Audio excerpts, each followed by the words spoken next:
Bueno, shalom, shalom, shalom a todos. El Padre los bendiga y bueno, el Padre también nos enseñe en esta semana ese plan perfecto que Él estableció para la humanidad y que es tan importante de comprender, especialmente en este tiempo final. Fíjense, algo que yo quiero que siempre en esta serie que estamos haciendo de encontrar a Yeshua en la Torá, tenemos que recordar lo que el Padre nos advirtió. El Padre nos dijo: yo les escribí el fin desde el principio. El Eterno todo nos lo ha advertido a través de los eventos pasados. Y como hemos venido enseñando y hemos venido aprendiendo en estas porciones de la Torá, en este libro de Génesis, el José es un anticipo profético de Yeshua. Por lo tanto, cada acción de José, cada palabra, su posición en Egipto, todo nos habla a nosotros de Yeshua. Hoy vamos a tener una porción muy interesante que nos prepara para una porción la próxima semana que definitivamente la debemos entender a la luz de la restauración de Israel. Y es que José, en este caso, que es el anticipo profético de Yeshua, como les digo, es el que en este tiempo de Egipto reúne a todo Israel, y Yeshua es el que nos está reuniendo en este tiempo final. Vamos entonces hoy con la porción de la Parashá Vayigash, y se acercó, que comprende los capítulos de Bereshit o Génesis 44, 18 hasta el 47, 27. Cabe anotar un dato muy interesante que lo vamos a ver a través de este estudio, y es que la porción de la Haftará es la porción de Ezequiel 37. Ezequiel 37 es absolutamente clave para entender nuestra identidad, lo que está pasando hoy, lo que va a pasar en el futuro próximo. Todo lo tenemos que entender a través de Ezequiel 37, que está en perfecta concordancia con el resto de las escrituras. Así que entremos en materia, siempre recordando que les sugiero que ustedes vean la porción completa de Vayigash en mi muro de YouTube, Liliana Hunter. Ustedes lo pueden buscar, lo ponen en el buscador porción Vayigash Liliana Hunter y inmediatamente les va a salir. Pero es muy importante que la lean, porque saben que aquí estamos haciendo el énfasis en encontrar a Yeshua en esta porción de la Torá. Ese reencuentro de José o de Joseph con sus hermanos tiene ese contenido profético de la obra de Yeshua. Recordemos que Yeshua nos dijo que él solo había venido a buscar las ovejas perdidas de la casa de Israel. ¿Eso qué significa? Esas palabras de Mateo 15, 24, que siempre las pusimos a un lado, como que las leímos rapidito y nunca profundizamos en ellas, nos están a nosotros anunciando la obra de Yeshua de una manera tan importante, como lo vamos a ver a través de toda esta porción. Fíjense que aquí lo que está haciendo Joseph a través de pedir primero que viniera su hermano Benjamín y que presionar la venida del padre, es reunir al pueblo, que en este caso, en este momento de la historia, es solo una familia. Pero recuerden, una familia que se convierte en un pueblo numerosísimo en Egipto. Esto también es un punto muy importante de entender, porque donde vamos a ser nosotros restaurados como parte del pueblo de Israel, también en la dispersión, no en la tierra prometida. Muchas veces se piensa que ese encuentro de las dos casas va a ser en el milenio, y no es lógico. que sea en el milenio. ¿Por qué? Porque nosotros tenemos la historia escrita desde el principio y nosotros estamos entendiendo hoy el verdadero valor de esa restauración y entendiendo nuestra identidad. Vamos entonces con Génesis 44, 18.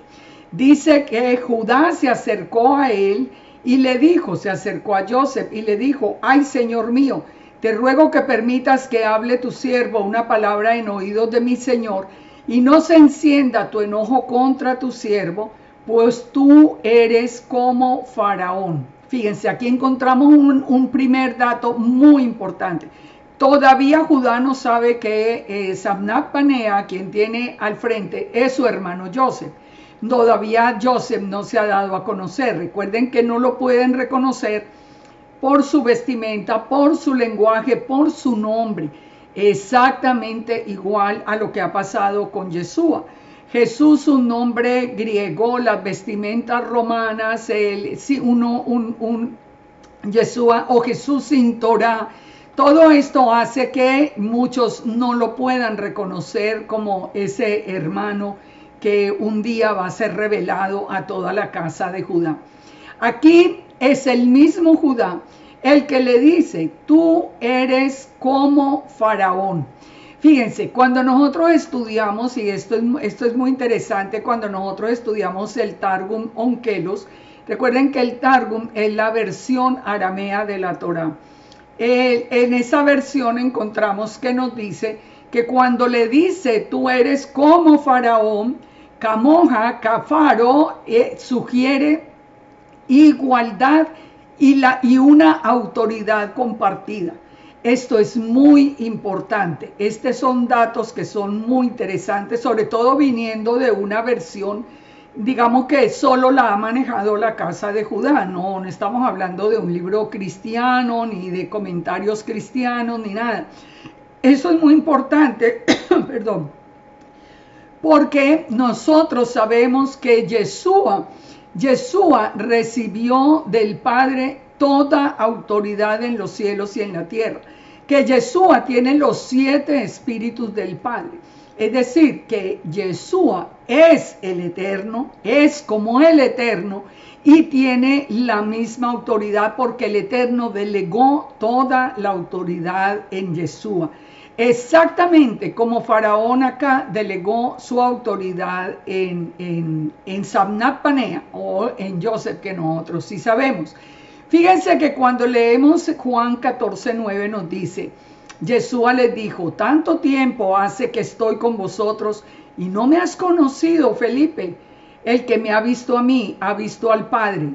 ¿Cómo pues tú me dices, muéstrame al Padre? Yeshua, ¿qué es lo que está diciendo? Que Él es la imagen visible del Padre, que al reconocer a Yeshua reconocemos al Padre. Este Ejad, que es realmente el Ejad del Eterno, cuando nosotros decimos en el Shema Israel, Adonai Eloheinu, Adonai Ejad, o Yahweh Eloheinu, Yahweh Ejad, cuando decimos que el Eterno es un Ejad, estamos hablando de que Él es una unidad, pero una unidad compuesta, una unidad que no es una unidad simple e indivisible, no, estamos hablando de una unidad compuesta. Lo contrario sería Yahid, que es una unidad simple. Ustedes recuerdan cuando, por ejemplo, cuando Abraham va a llevar a Isaac al sacrificio, dice que Isaac era el único hijo y cuando dice el único, la palabra que aparece es la palabra Yahid. Esto era Isaac, punto. El Ejad del Eterno es un Ejad compuesto. ¿Por qué? Porque hay una imagen visible, porque el Eterno puede enviar su Espíritu Santo sobre nuestra vida. Él puede enviar su soplo, su rúa, su presencia a nuestro corazón. Por eso cuando Yeshua está hablando aquí con Felipe, le dice, tanto tiempo conmigo y todavía me preguntas que te muestre al Padre. Esto es algo que nosotros hemos conocido en este tiempo de restauración y que es muy importante de resaltar. Definitivamente, si nosotros no creemos que Yeshua es la imagen visible del Eterno, como nos dice el mismo Colosenses, o que es la gloria del Eterno, como nos dice Hebreos, no se puede de la misma manera ver e interpretar a Yeshua en la Torá. ¿Por qué? Porque cuando nosotros entendemos, y lo vimos por ejemplo en el texto de Génesis 18, cuando la Torá misma nos dice, y Yud-Hei Vav-Hei apareció en la tienda de Abraham, y nosotros explicamos por qué el que apareció es Yeshua, es la imagen visible. Si Yeshua no fuera el Eterno, si fuera solo un enviado, un mensajero, y pues mucho menos si fuera un hombre, pues ahí sí no tiene ni por qué aparecer en la Torá, porque un hombre no es eterno. Pero si nosotros no entendemos el Ejad del Eterno y de Yeshua, es absolutamente imposible poder ver a Yeshua en la Torá como nos enseñó o como nos sugirió, digamos, Pablo, que el objetivo de la Torá era encontrar a Yeshua. Ahora, fíjense todas las conexiones que podemos hacer. Aquí es Judá el que le está reconociendo que él tiene la misma autoridad de Faraón, como nosotros reconocemos que tiene la misma autoridad del Padre, porque el Padre se la delegó y porque el mismo Yeshua lo afirmó. Toda autoridad me ha sido dada en los cielos y en la tierra. Ahora, Judá fue el que tuvo la idea de vender a Joseph. Recuerden, Joseph, un anticipo de Yeshua. Entonces, eso lo vimos en Berechit o Génesis 37, 26. Entonces Judá dijo a los hermanos, ¿qué provecho hay en que matemos a nuestro hermano y encubramos su muerte? Venid y vendámoslo a los ismaelitas y no sea nuestra mano sobre él, porque él es nuestro hermano, nuestra propia carne, y los hermanos convinieron con él. No es entonces casualidad que la persona que lo hubiera vendido también fuera Judá Iscariote. Fíjense que nosotros hasta el mismo nombre es utilizado en aquel que fue, digamos que escogido o que escogió ser el personaje que vendiera a Yeshua. Yo hacía mención también en la porción de la Torá, que hay un conocido rabino de Israel que expresó, nosotros pagamos con la esclavitud de Egipto el precio de haber vendido a Joseph, pero Judá vendió a Yeshua y por más de 2000 años se ha pagado con dispersión y persecución.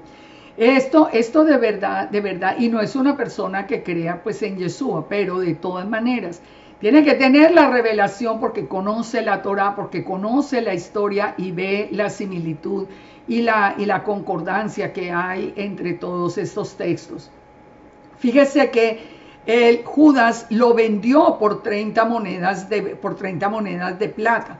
Él dice en Mateo 26, 14, o entonces uno de los 12 que se llamaba Judas Iscariote fue a los principales sacerdotes y les dijo, ¿qué me queréis dar? Y os lo entregaré, y le asignaron 30 piezas de plata.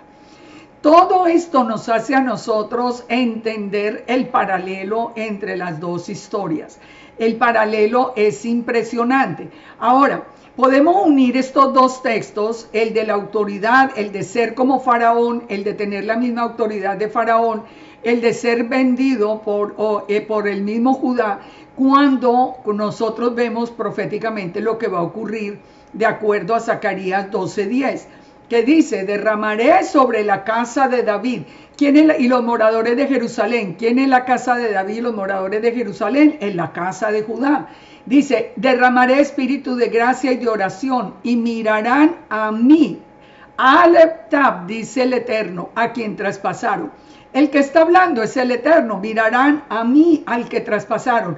Entonces, el que habla del Eterno, pero el traspasado es ¿quién? El traspasado es Yeshua.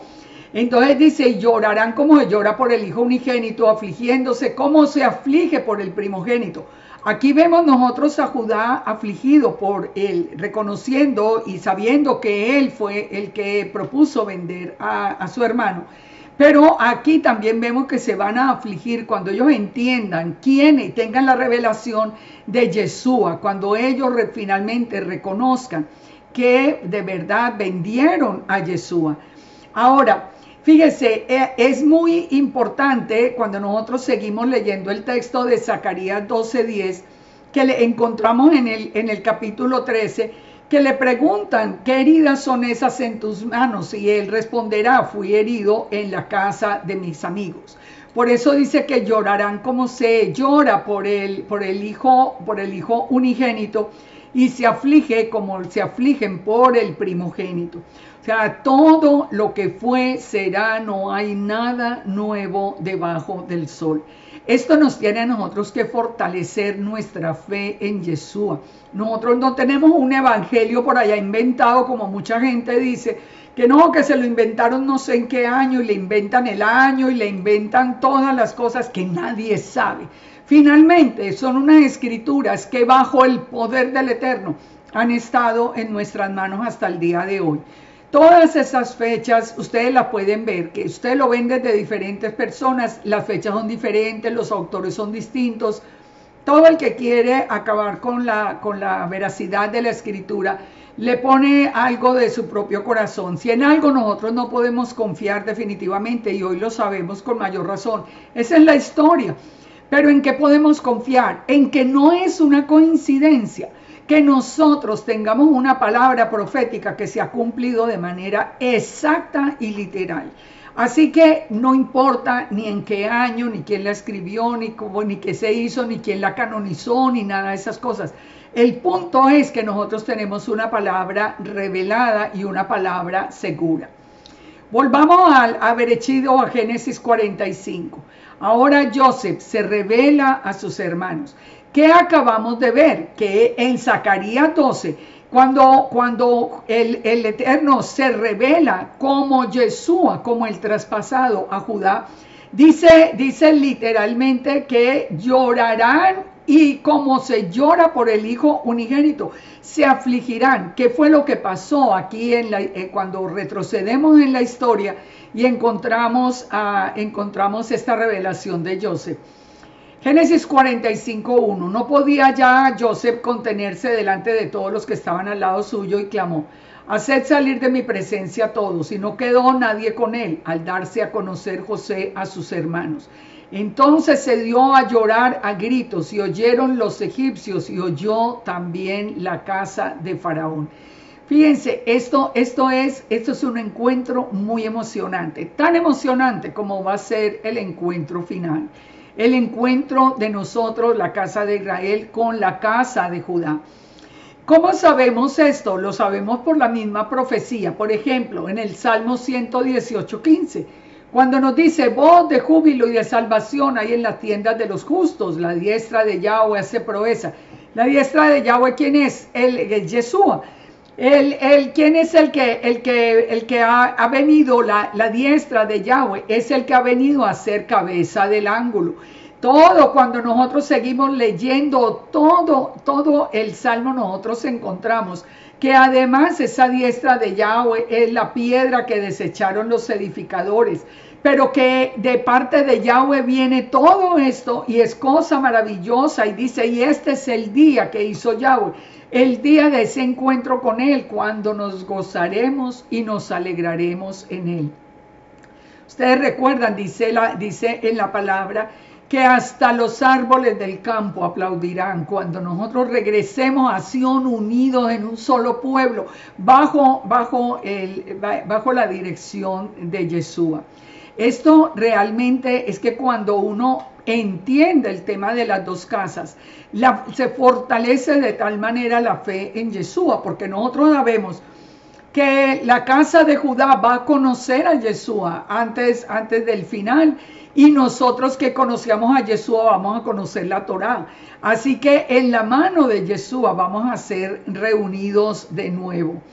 Ahora, Joseph se revela cuando están presentes todos los hermanos. Eso lo encontramos donde les hablaba de que la Haftará, la porción de la Haftará es Ezequiel 37. Y desde el verso 1 nosotros empezamos a ver la restauración. Recordemos todo el plan que se ha llevado a cabo en esta restauración en Egipto. Hay hambre en la tierra, los hermanos de José tienen que venir. Bueno, primero venden a José, ellos no saben qué pasó con él. Todo está bajo la mano del Eterno. El Eterno hasta que pone a Joseph o a José como a la misma altura de Faraón.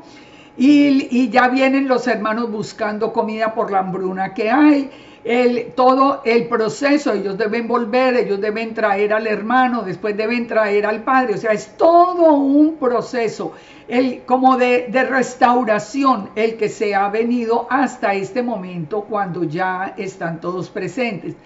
Ahora, en Ezequiel 37, desde el verso 1, el Eterno nos muestra los huesos secos que vuelven a la vida por el soplo del Espíritu de santidad. En el verso 9, por ejemplo, encontramos que dice: profetiza al Espíritu, profetiza, hijo de hombre, y di al Espíritu, así ha dicho Yahweh el Señor. Espíritu, ven de los cuatro vientos, sopla sobre estos muertos y vivirán. Es como volver otra vez a levantar, volver otra vez a unir. Recordemos que Jacob piensa que Joseph murió. Ahora es como si hubiera entrado un espíritu en huesos secos y Joseph de nuevo renaciera. Él no había muerto, pero es de la misma manera que nosotros tampoco habíamos muerto, pero con el soplo del Espíritu volvimos a la vida a través de la Torá. Fíjense, todo es absolutamente claro, todo es absolutamente coherente dentro de todo el texto. Dice: profetiza y diles, así ha dicho Yahweh el Señor, he aquí que yo abro vuestros sepulcros y os haré subir de vuestras sepulturas y os traeré a la tierra de Israel. Ya hemos venido viendo toda la historia de esta familia. Hemos venido viendo los disgustos que había, el odio que tenían por Joseph, cómo trataron de matarlo, cómo después lo vendieron, todo ese proceso que hacía que fueran simplemente como huesos secos. Pero aquí el Eterno viene para soplar con su aliento de vida. ¿Y qué pasa a partir del versículo 15? Que nos dice dice: hijo de hombre, toma a un palo y escribe en él, para Judá y los hijos de Israel sus compañeros. Toma después el otro palo y escribe, para José, palo de Efraín, y para toda la casa de Israel sus compañeros. Recordemos que todo el texto nos va llevando a que nosotros seamos otra vez un solo pueblo. Ahora, aquí nos habla de Efraín. ¿Quién es Efraín? El hijo de Joseph. En el momento en que Joseph se está revelando a sus hermanos, solo está Joseph. Pero en la salida de Egipto, porque recuerden que esta es la familia que está entrando a Egipto, pero a la salida de Egipto, después de 400 años, sale todo el pueblo de Israel, incluyendo a Efraín y a Manasés, que como vamos a ver la próxima semana, son adoptados como una tribu más. O sea, es un plan, como les digo, un plan absolutamente claro y un plan perfecto. Entonces, esta unión de los dos palos en la mano de ¿quién? De Yeshua. Está en la mano de Yeshua, que nos garantiza que será un pueblo absolutamente unido. Ahora con Efraín y Manasés, y nunca más, dice, serán dos naciones, nunca más estarán divididos en dos reinos. Serán una sola nación sobre la tierra, ya no habrá más pecado, David será el rey. O sea, tenemos absolutamente todas las consecuencias de esta unión de las dos casas en la mano de Yeshua. Yo sé que muchos no creen en las dos casas, no es que no crean, es que les da miedo creer, porque siempre yo he escuchado la misma razón. Es que Judá se enoja con el tema de las dos casas, porque Judá asegura que y nosotros también lo creíamos, que solo Judá era Israel. Bueno, pues recuerden que el Padre nos quitó un velo y nos permitió a nosotros entender la Torá. ¿Y qué estamos viendo en la Torá? Que Israel son las 12 tribus, como va a ser aquí revelado Joseph a sus hermanos y más adelante a su padre, pero también con las tribus de Efraín y Manasés que entran a ser parte del pueblo. Fíjense y verá que no hay otra forma, no hay en las escrituras una alternativa a la enseñanza de las dos casas. No existe. Si a usted le hablan de judíos, de que solo Judá es Israel y que usted sigue siendo gentil, no hay un pacto. El pacto es con la casa de Judá y la casa de Israel. No hay un pacto, no hay promesa, no hay un pueblo, no hay nada. Le van a enseñar una mentira simple y llanamente por celos. Y nosotros tenemos que pasar esos celos y más bien llegar hacia la palabra del Eterno. En Génesis 45:1, entonces vemos que Joseph se revela y se revela a él llorando, dice que gritando, que de tal manera que lo oían los egipcios. Y José dijo a sus hermanos: yo soy José, yo soy Joseph, ¿vive aún mi padre? Y los hermanos no pudieron responderle porque estaban turbados delante de él. Imagínense pensar que este hombre con tanto poder fuera el hermano que habían vendido. Lo mismo que va a pasar con Judá cuando reconozca, es que cómo es que el que nosotros llamábamos Jesucristo, el que oíamos que lo llamaban Jesús, el que nosotros insultamos, el que nosotros le dijimos palabras ofensivas, ¿cómo que ese es verdaderamente el Mesías? Bueno, así va a ser. Nunca lo reconocieron, como les decía hace un rato, por su presencia, por sus vestiduras romanas, por su nombre griego, por ser supuestamente anti-Torah, etc. Pero cuando él mismo se revele, va a ser exactamente la misma historia. Recordemos siempre, Yeshua dijo: solo fui enviado a las ovejas perdidas de la casa de Israel. Dice, entonces sigue diciendo Joseph: ahora no os entristezcáis ni os pese haberme vendido, porque para preservación de vida me envió el Eterno delante de vosotros. Aquí vamos a reconocer algo muy importante, que nosotros también reconocemos, que es la mano del Eterno detrás de todo. Una de las cosas que yo siempre insisto es que por favor dejen la insultadera y el menosprecio para la Iglesia Católica y para la Iglesia Cristiana. Tenemos que dejarlo. ¿Por qué? Porque es parte del camino. Recordemos que Joseph en este momento está casado con la hija del sacerdote del dios Sol. Exactamente el camino que nosotros seguimos. Ya lo vimos en las porciones anteriores cuando vimos cómo era ese camino. Nosotros empezamos en la Iglesia Católica siendo en el sincretismo del dios Sol y de lo hebreo.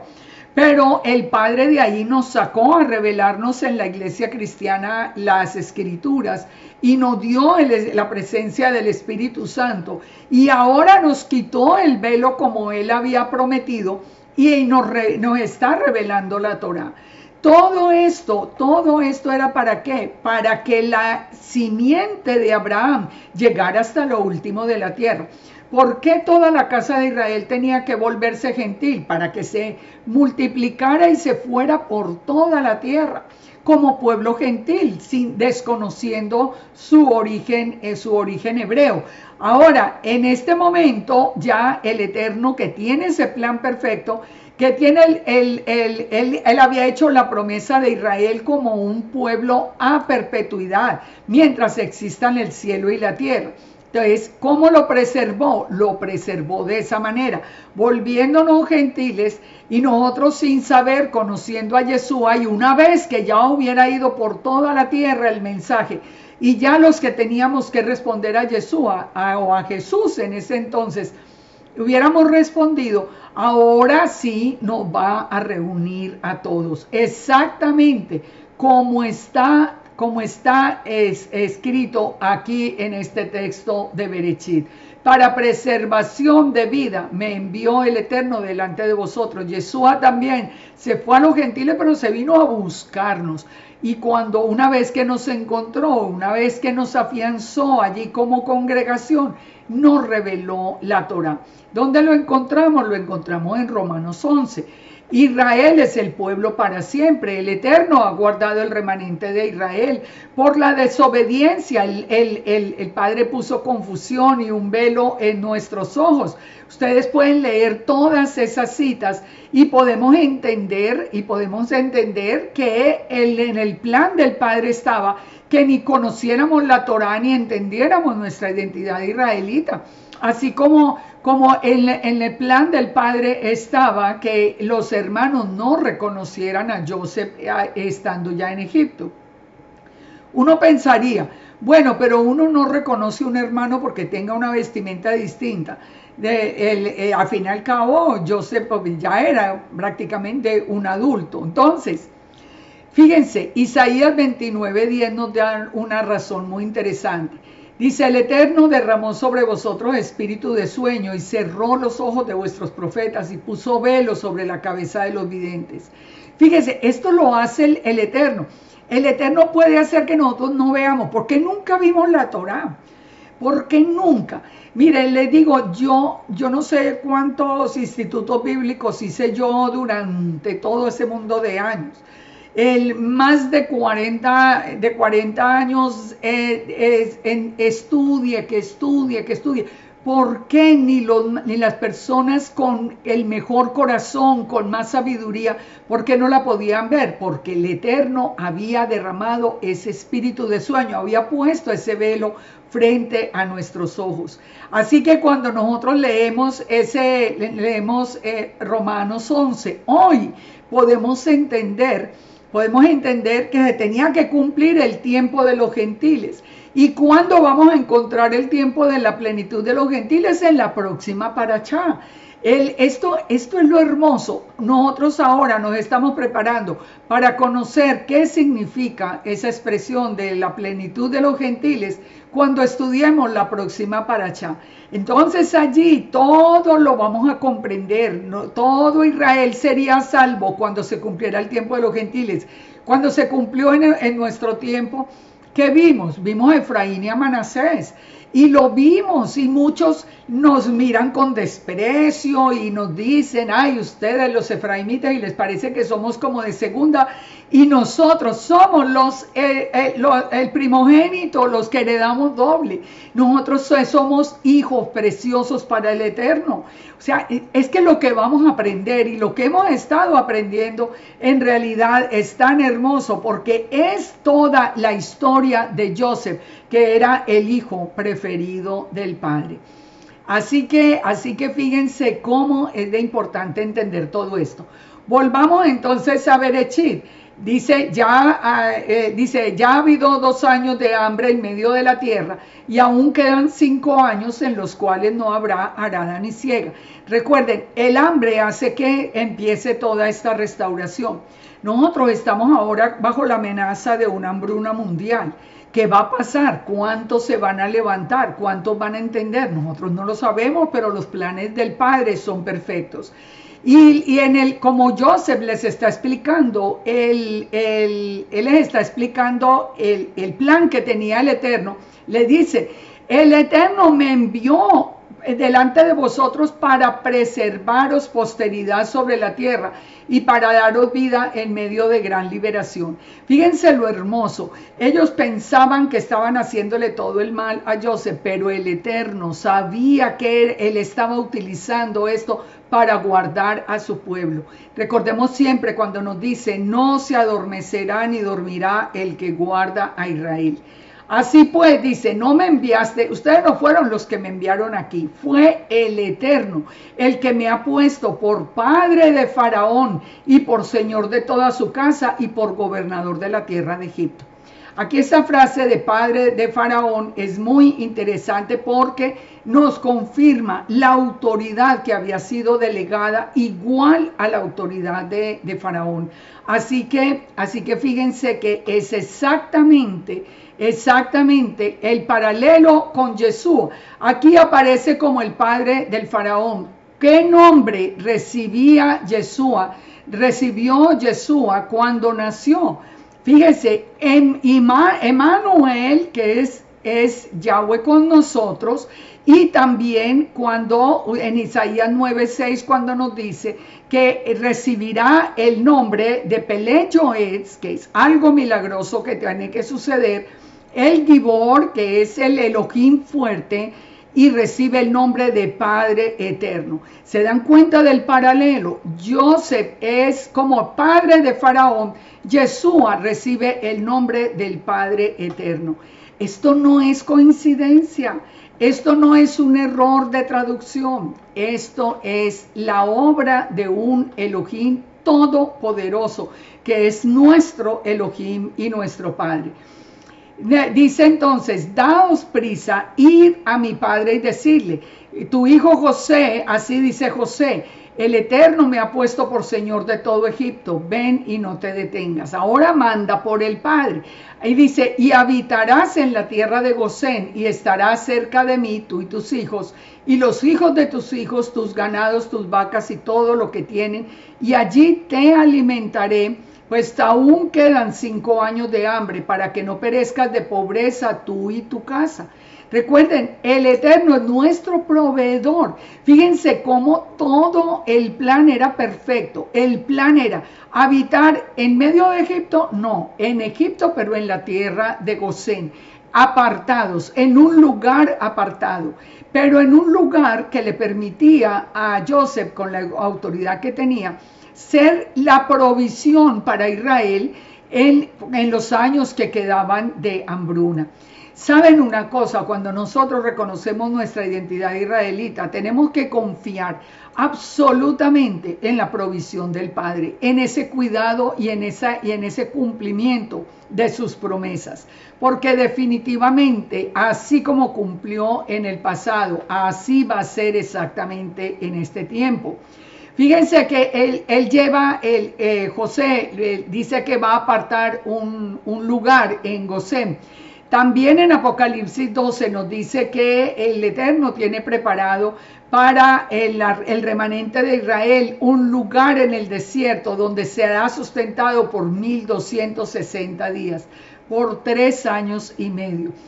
Todo absolutamente claro. ¿Yo creo en eso? Sí, sin duda. ¿Por qué? Porque nosotros tenemos un Dios que no falta a su palabra ni a sus promesas. Y dice, y haréis pues saber a mi Padre toda mi gloria en Egipto. ¿Qué es lo que va a saber después el mundo y toda la casa de Judá? ¿Qué va a saber? La gloria misma de Yeshua. Que Yeshua no era ese que ellos atrevían a insultar, que Yeshua es la gloria misma del Eterno. Eso lo dijo Yeshua cuando él dijo, Padre, te doy gracias por esa misma gloria que yo tuve contigo antes de que el mundo fuese. Y recuerden cuando le dice Moisés que le muestre la gloria, que él camina delante de él, mientras el Eterno lo guarda en la hendidura de la peña. Dice entonces que se echó sobre el cuello de Benjamín, Joseph, y lloró. Y Benjamín lloró también, y besó a los hermanos, y lloró sobre ellos. Y después los hermanos hablaron con él, y se oyó la noticia en la casa de Faraón diciendo, los hermanos de José han venido. Y eso agradó a los ojos de Faraón. Fíjense exactamente cómo sucede a los ojos del Eterno. Y dijo el Faraón, dile a tus hermanos que carguen las bestias, que vuelvan a Canaán y que vengan acá porque comerán en abundancia de la tierra. Esa es la provisión del Padre. No se adormecerá ni dormirá el que guarda a Israel. Y tú manda, haced esto, tomaos de la tierra de Egipto carros para vuestros niños y vuestras mujeres, traed a vuestro padre, o sea, en lo mejor. A nosotros nos va a llevar al desierto en que en alas de águila, nos dice a nosotros la palabra. Nos va a llevar en alas de águila. Dice, no se preocupen por los enseres, porque la riqueza de Egipto será vuestra.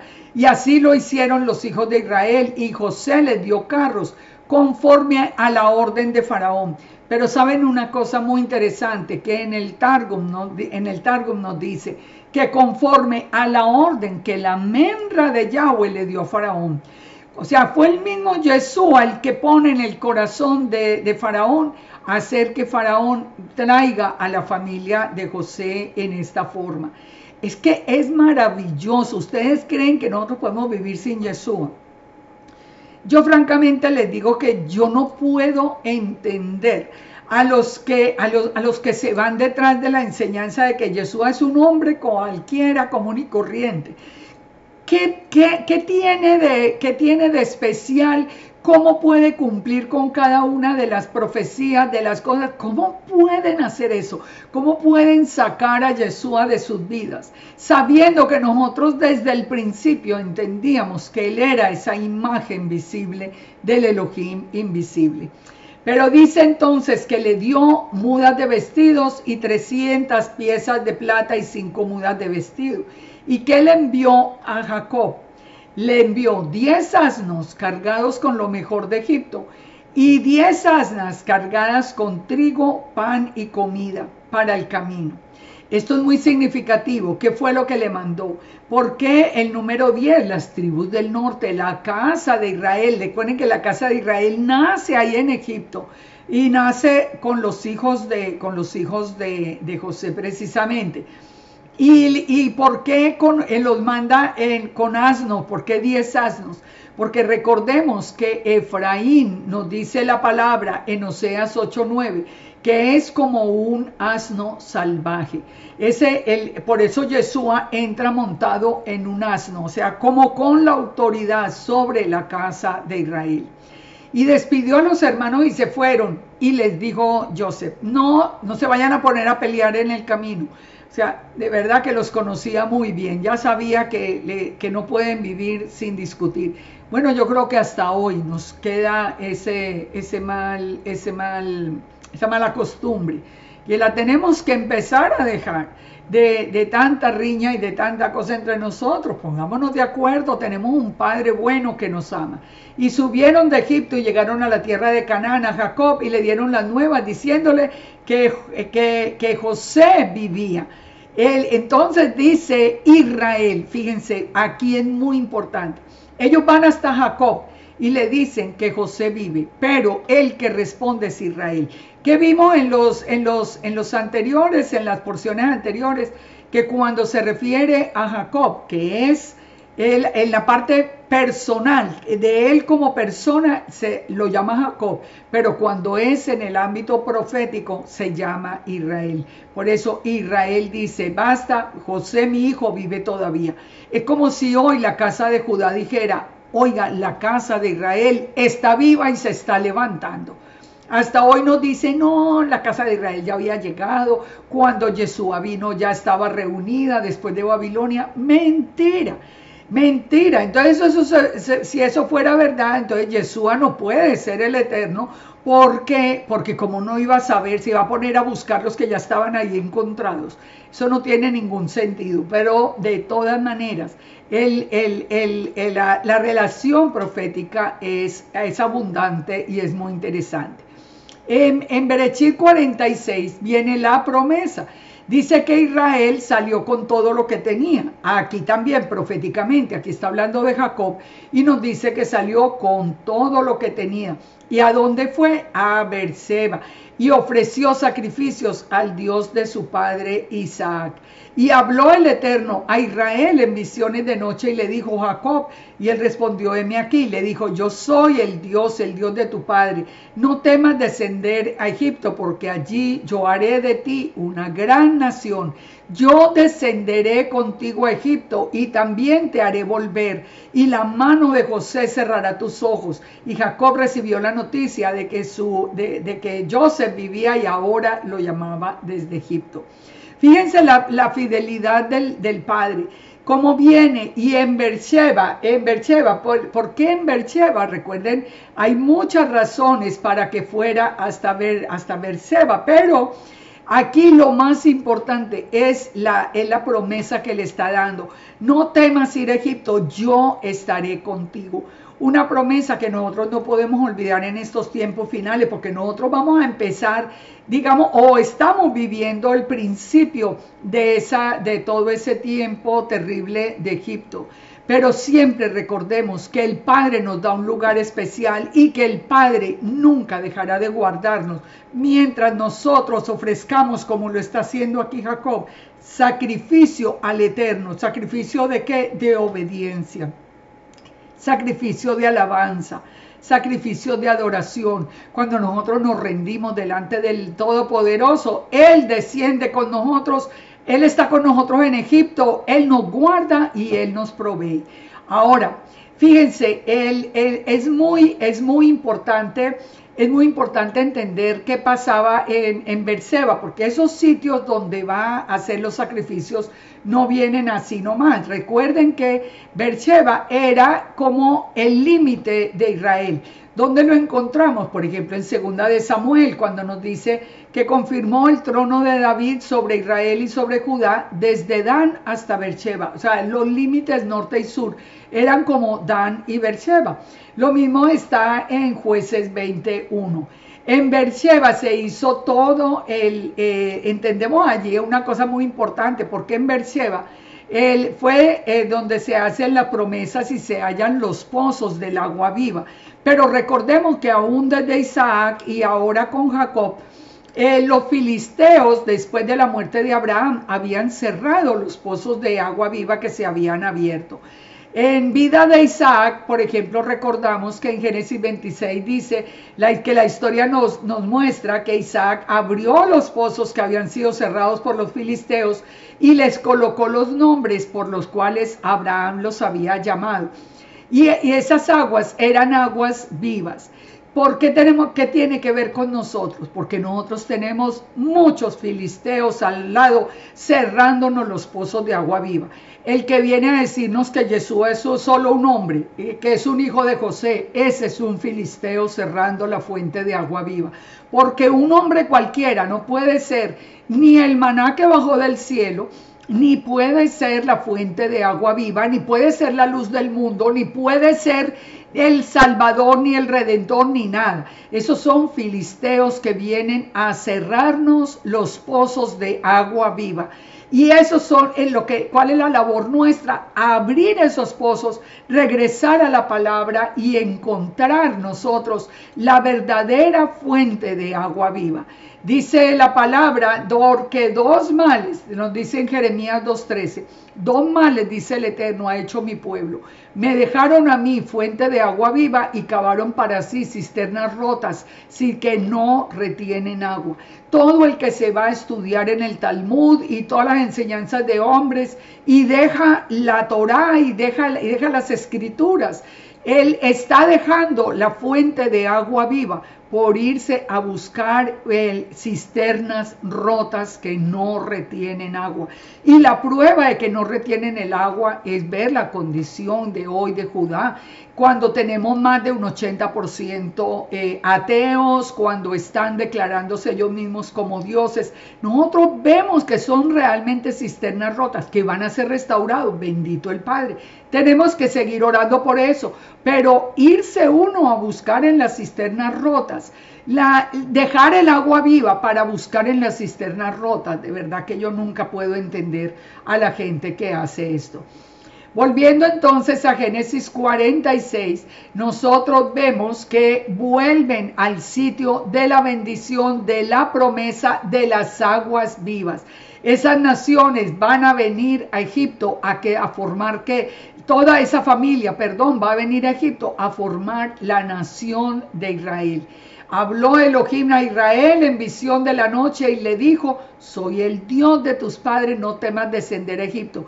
Todo en las manos del Eterno. Todo en las manos del Eterno, que le había anunciado que iba a ser, se iba a ser inclusive esclavo y que iba a ser oprimido por 400 años. Pero también le dijo: yo estaré contigo y te haré volver. La misma promesa que tenemos nosotros. Dice entonces la palabra que tomaron los ganados, los bienes que habían adquirido en la tierra de Canaán y vinieron a Egipto, con los hijos, con las hijas, los hijos de José que nacieron en Egipto, más dos personas, dice y dos personas de la casa de Jacob, que todas las personas de la casa de Jacob que entraron en Egipto fueron 70. ¿Qué representa 70? 70 representa las naciones. ¿Por qué hace la cuenta de los 70? Porque 70 son las naciones. ¿Y qué quiere decir? Que recuerden la promesa, el esperma de Abraham iría hasta lo último de la tierra, cubriría a la gente de todas las naciones, todo absolutamente perfecto. Aquí en la paracha yo había hecho una explicación que la quiero volver a hacer, porque esto lo utiliza el enemigo como caballito de batalla, que dice que en Hechos 7:14 dice que eran 75 personas. Entonces, ¿eran 70 o eran 75? Entonces le dicen a uno, si ve, no puede uno confiar en el Nuevo Testamento o en el Pacto Renovado. Eso no es verdad. La diferencia se aclara cuando se conoce la versión de la Septuaginta, que incluye en la lista 2 descendientes de Manasés y 3 de Efraín. Ahí está todo absolutamente claro. No hay un error, no hay algo que se pueda discutir. 70 representa las naciones. Y esto lo vamos a ver también confirmado cuando salgan de Egipto y lleguen a Elim. Ahora, ellos llegan a Gosén. Recuerden, José le había prometido que iban a vivir en Gosén. Dice que entonces envió Jacob a Judá delante de sí a José, y para que le viniese a ver en Gosén, y llegaron a la tierra de Gosén directamente. José unció el carro y vino a recibir a Israel su padre en Gosén, y se manifestó a él y se echó sobre su cuello y lloró sobre su cuello largamente. Entonces Israel le dijo a José, muera yo, ya que he visto tu rostro y sé que aún vives.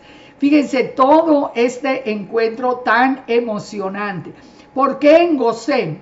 Porque fíjense que aquí viene una instrucción y una enseñanza muy importante. Habíamos visto que José, por ejemplo, no podía, cuando estaba todavía bajo el nombre de Sabnat Panea, no podía comer con los hermanos porque ellos tenían digamos que la limitante de que los pastores de ovejas eran personas que eran despreciadas por los egipcios. Y ellos se habían presentado como pastores de ovejas. Aquí José también les dice, mis hermanos y la casa de mi padre han venido a mí, y los hombres, ellos son pastores de ovejas, porque son hombres ganaderos. Piensen una cosa, ¿por qué José, siendo que los iban a despreciar, por qué José no le dijo son hombres ganaderos simplemente? ¿Por qué pastores de ovejas? Es muy claro, porque aún en medio de Egipto ellos debían estar separados. Ustedes recuerdan como dijo Yeshua con respecto a nosotros, cuando le habla con el Padre y le dice, yo no te pido que los saques del mundo, sino que los guardes del mal. Nosotros en medio del mundo somos un pueblo separado. Acá también proféticamente estamos hablando de lo mismo. Las mismas palabras de Yeshua. Yeshua también nos dice a nosotros, en medio de Egipto ustedes son un pueblo separados. Como para los egipcios, todo pastor de ovejas, esa abominación pues los van a mantener a distancia, y esa distancia va a hacer que ellos no se mezclen con la cultura y con todo digamos que el medio de Egipto, para que conserven esa raíz, esa esencia israelita que ya traían desde Abraham. Ahora, fíjense, es muy interesante mirar que los egipcios, si no quieren a los pastores de ovejas, ¿qué quiere decir? Que van en contra del Eterno también y en contra de Yeshua, que es el pastor. Recuerden, el Eterno es el pastor y el que venía a buscarnos. Yeshua es el buen pastor que vino a dar la vida por sus ovejas. Nosotros sabemos que el enemigo no lo ama. Por eso yo les digo, todo el que le hable de Yeshua, que no es divino, que no es el eterno, que él es un hombre cualquiera, es simplemente un egipcio, un filisteo que viene a robarle las aguas vivas, que son de las que nosotros debemos beber. En Génesis 47, para finalizar, encontramos que ya hay hambre en Egipto y dice que José hizo habitar a su padre y a sus hermanos y les dio posesión en la tierra de Egipto, en lo mejor de la tierra, en la tierra de Ramsés, como mandó Faraón. Fíjense, apartados, pero en lo mejor. Nosotros también estamos apartados del mundo, pero bendecidos por el Eterno. Y dice que José alimentaba a su padre y a sus hermanos y a toda la casa de su padre con pan, según el número de sus hijos. ¿Qué nos dice a nosotros Primera de Tesalonicenses 1:10? Dice, esperar de los cielos a su Hijo, al cual resucitó de los muertos, a Yeshua, quien nos libra de la ira venidera. Es Yeshua el que nos va a guardar. José es el que está guardando acá a sus hermanos y a la familia que se convertirá en el pueblo. ¿Cuál es la recomendación que nos hace a nosotros proféticamente el Padre? Nos dice en Isaías 26:20, anda pueblo mío, entra en tus aposentos, cierra la puerta, escóndete un poquito por un momento en tanto que pasa la indignación. ¿Esto por qué? Recuerden, aquí José envía a la familia a Gosén. Son pastores de ovejas, o sea, no se metan allá con ellos, ustedes desprécielos, déjenlos allá tranquilos, déjenlos aparte. A nosotros nos dice, cuando en esos tiempos finales, nos dice, entren en su habitación, cierren la puerta, escóndanse un poquito mientras pasa la ira. Todo esto es exactamente la instrucción que en su tiempo recibió Jacob con toda su familia y que nosotros recibimos hoy a través de Yeshua. Como ya viene el proceso que ustedes lo pueden ver a través de la paracha, ellos finalmente, la tierra viene a ser de Faraón porque todo el mundo por el hambre tuvo que entregar sus posesiones. La tierra vino a ser finalmente de Faraón y cuando ya no tenían ninguno propiedades es cuando ellos se convierten en esclavos de Faraón. Dice que Faraón solamente la tierra de los sacerdotes no compró porque los sacerdotes tenían ración de Faraón y comían la ración que Faraón les daba, por eso no vendieron la tierra. Así que fíjense, esto nos explica cómo por hambre se tuvieron que someter a la autoridad de Faraón. Y José le dijo al pueblo, he aquí os he comprado hoy a vosotros y a vuestra tierra para Faraón. Ved aquí semilla y sembraréis la tierra. De los frutos daréis el quinto a Faraón. Fíjense que aquí viene un dato que es muy interesante. José entonces tiene un trato también especial con su familia, para su pueblo. Y le dice, os he comprado a vosotros y a vuestra tierra para Faraón. O sea, él les deja utilizar de la tierra que le pertenece a Faraón, pero ellos le tienen que dar como un diezmo. Un diezmo aquí sería el quinto a Faraón y las 4 partes serán vuestras para sembrar las tierras y para vuestro mantenimiento y de los que están en vuestras casas y para que coman vuestros niños. Exactamente como nosotros. La tierra es de quién? La tierra es del Eterno y nosotros le damos la 10ª parte de lo que el Eterno nos permite a nosotros disfrutar de todo el resto, ¿no? Para que nosotros tengamos la bendición, podamos sembrar la tierra, podamos vivir y podamos fructificar a través de su bendición. Fíjense, es todo el mismo proceso, que nosotros hoy vivimos. José entonces lo puso por ley hasta hoy en la tierra de Egipto, señalando para Faraón el quinto, excepto solo la tierra de los sacerdotes, que no fue de Faraón. Todo absolutamente igual a como el Eterno mismo lo hacía. Nosotros tenemos que entender algo. No hay una persona que sea, digamos, completamente libre e independiente. O nosotros estamos con el Eterno o nosotros estamos con los hombres o con el enemigo. Esto no hay otra posibilidad.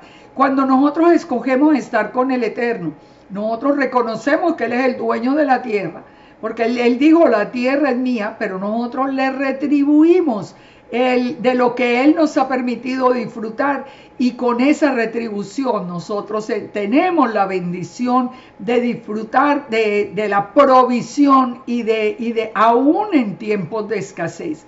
Si la persona no quiere estar bajo la autoridad del Todopoderoso, de todas maneras se tiene que estar bajo la autoridad del enemigo. Esto es muy importante de entenderlo, porque no hay nadie que sea absolutamente libre. Eso de que yo aquí ni con el uno ni con el otro, eso no es verdad. Por eso estar con el Eterno realmente es una bendición que vamos a seguir estudiando la próxima semana. Yo espero que con lo que hemos aprendido en este día se haya fortalecido no solamente la fe en Yeshua, sino la fe en la palabra del Eterno, en la fidelidad del Eterno, en la provisión del Eterno, en el cuidado que Él tiene en tiempos de escasez, también en tiempos de abundancia. Como sea, el Padre es nuestro guardador. Recuerden, Él es nuestro guardador y no se adormecerá ni dormirá el que guarda a Israel. Que el Padre nos siga bendiciendo. Los espero la próxima semana. Tenemos una linda paracha. Yo amo esa porción que viene, pero nosotros desde ahora podemos entender muy clara nuestra identidad. Fíjense, yo estoy seguro a las personas que apenas están, digamos que iniciando el estudio de la Torá, yo estoy segura que nosotros nunca, los cristianos, los que venimos de todo este caminar, nunca nos habíamos visto como parte de ese pueblo de Israel de la manera tan clara como nos vemos en estas porciones de Génesis o de Bereshit. Que el Padre nos bendiga y nos guarde, que el Padre nos siga fortaleciendo, nos siga protegiendo, que en todo momento hable a nuestro corazón y que no permita que nos desviemos ni a derecha ni a izquierda de su palabra, porque la palabra del Eterno es verdad, es profética, es perfecta y se cumple literalmente, se cumple sin excepción alguna. Shalom, shalom, shalom para todos. Muchas bendiciones.